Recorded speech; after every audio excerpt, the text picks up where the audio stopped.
मी मागच्या दुसऱ्या टप्पा जो सुरू केला 5 दिवसापूर्वी दररोज 10 जिल्हा परिषदेच्या गटामध्ये जाऊन तिथे खळा बैठका घेत असतो।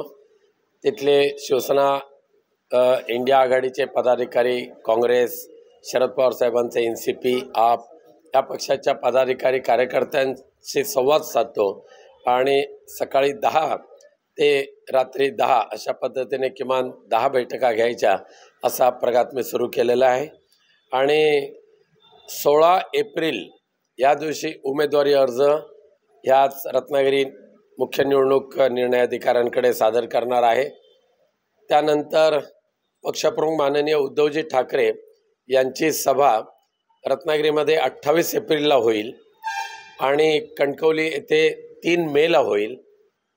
मध्यंतरी माननीय आदित्यजी ठाकरे यांची एक सभा रत्नागिरीमध्ये होईल, कुठे घ्यायची ती निश्चित करतोय आम्ही, आणि दुसरी सभा सावंतवाडी येथे होईल। त्यामुळे प्रचाराचा हा जो वेग आहे हा खूप उत्साहवर्धक आहे, आनंददायी आहे। शिवसेनेसहित आघाडीचे सर्वच पक्ष अत्यंत हिरिरीने उत्साहाने प्रचार कार्यालयामध्ये सहभागी झालेले आहेत आणि कोणत्या परिस्थितीमध्ये विजय हा 2.5 लाखाच्या मताधिक्याने मिळवायचाच हा निर्धार करून सर्वजण कामाला लागलेले आहेत। तुमचा उमेदवारी अर्ज भरतेवेळी पक्षप्रमुख उपस्थित राहण्याची शक्यता किंवा आणखी कोणी ज्येष्ठ नेते येणार आहे? अजून त्याबाबत निश्चित नाही केलेलं आहे, पण पक्षप्रमुखांचे बिझी शेड्यूल पाहता ते 28 एप्रिललाच रत्नागिरीला येतील।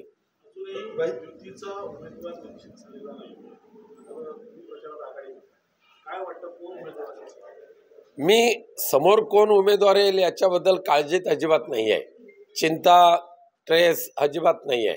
कोणी येवो, आपल्याला लढायचंय आणि प्रचंड मताधिक्याने जिंकायचं आहे हा आत्मविश्वास मनामध्ये ठेवून आम्ही कामाला लागलेलो आहोत।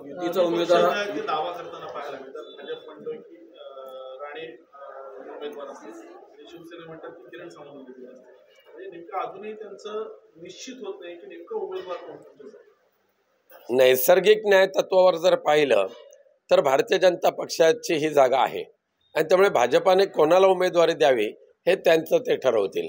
पण नारायण राणे केंद्रीय मंत्री आहेत, म्हणजे MSMEचे जरी असले तरी हेवी वेटेड ते नेते आहेत आणि रणांगणात येतील अशी आशा धरूया। दुसरीकडे वंचित बहुजन आघाडीने सुद्धा इथे उमेदवार जाहीर केलेला आहे।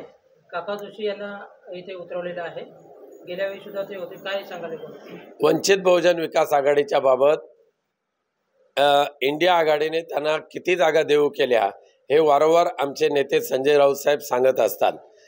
पहिला 3 जागांचा प्रस्ताव, नंतर 4 जागा होत्या, नंतर 5वी जागा जे आमचे सिटिंग आहे रामटेक ही सुद्धा जागा वंचितला आम्ही देऊ केली होती आणि 5 जागा जर आघाडीतून मिळत असतील तर माननीय प्रकाश आंबेडकर साहेबांनी आनंदाने त्या स्वीकारल्या पाहिजेत आणि आघाडीमध्ये सहभागी होऊन स्वतःच्या पक्षाचे खासदार हमखास निवडून येतील अशी ती संधी होती, ती संधी गमावलं हे याबाबत दुःख आहे। महाविकास आघाडी अजून आशावादी आहे का? प्रकाश आंबेडकर वाटतंय अजूनही आशा आहेत, कारण आम्हाला मनापासून वाटतंय परमपूज्य बाबासाहेब आंबेडकरांचं जे संविधान आहे हे संविधान नष्ट करणं, देशातली लोकशाही संपवणं, हुकुमशाहीकडे वाटचाल करणं हे जे काय सध्याच्या चाललेल्या राजकर्त्यांचं कुटील कारस्थान पाहिल्यानंतर परमपूज्य बाबासाहेब आंबेडकरांचे वंशज म्हणून बाळासाहेब आंबेडकर आहेतच आणि त्यांनी या पवित्र कार्यामध्ये साथ देण्यासाठी इंडिया आघाडीमध्ये सहभागी व्हावे अशी आजही आमची मनापासून इच्छा आहे।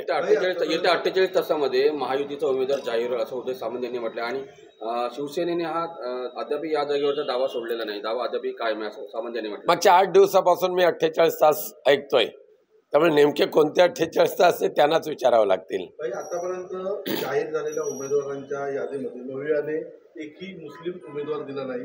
उत्तर मुंबईमधून उमेदवार द्या, मुस्लिम पदाधिकाऱ्यांची मवियाकडे मागणी आहे, जर मुस्लिम उमेदवार दिला नाही तर वेगळा संदेश जाईल आणि असा इशारा त्यांनी महाविकास आघाडीला दिला। काय करणार? नाही, निवडून येण्याचं मेरिट हा क्रायटेरिया ठेवून कोणत्या मतदारसंघात कोण उमेदवार द्यावा याबाबत पक्ष नेतृत्व जे असते हे सक्षम असतं विचार करण्यासाठी आणि त्यामुळे हिंदू मुस्लिम ख्रिश्चन असा भेदाभेद करणं योग्य नाही।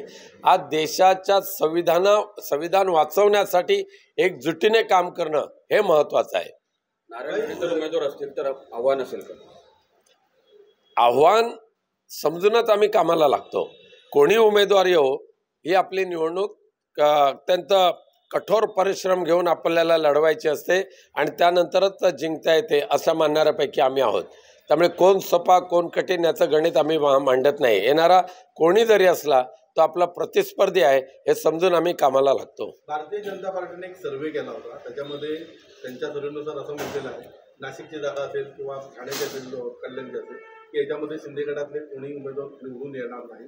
त्यानंतर शिंदे गटाने देखील असा एक सर्वे केलेला आहे आणि त्यांनी देखील म्हटलेलं आहे की भारतीय जनता पार्टीचे कोणतेही उमेदवार या मतदारसंघातून निवडून येणार नाही. आता नक्की त्यांच्यामध्ये ती चालवलं, आपल्याला काय वाटतं? नाही, भाजपाने केलेल्या सर्वेला एक वेगळं महत्त्व आहे. केंद्रीय यंत्रणा ज्यांच्याकडे आहे ते अशा पद्धतीचा सर्वे परिपूर्ण सर्वे करू शकतात. आता शिंदे गटाला मला फार काय किंमत देण्याची गरज नाही आहे. केवळ तुडतुडं नाचतं, मोर नाचतं म्हणून तुडतुडं नाचतं, तशा पद्धतीचा त्यांचा तो प्रकार असेल. असा सर्वे महाविकास आघाडीकडून करण्यात आलेला आहे की उमेदवार चाचणी केली गेलेली आहे? नाही, आम्हाला म्हणजे आमच्या शिवसेनेच्या बाबत बोलायचं झालं तर आमचं बारमाही सर्वे चालूच असतो. मी स्वतः खासदार म्हणून महिन्यातले 20 दिवस माझ्या मतदारसंघात देतो. दिवसाचे किमान 14 तास मी मतदारसंघात देतो. त्यामुळे भेटणारे कार्यकर्ते मतदार हाच आमचा सर्वे असतो.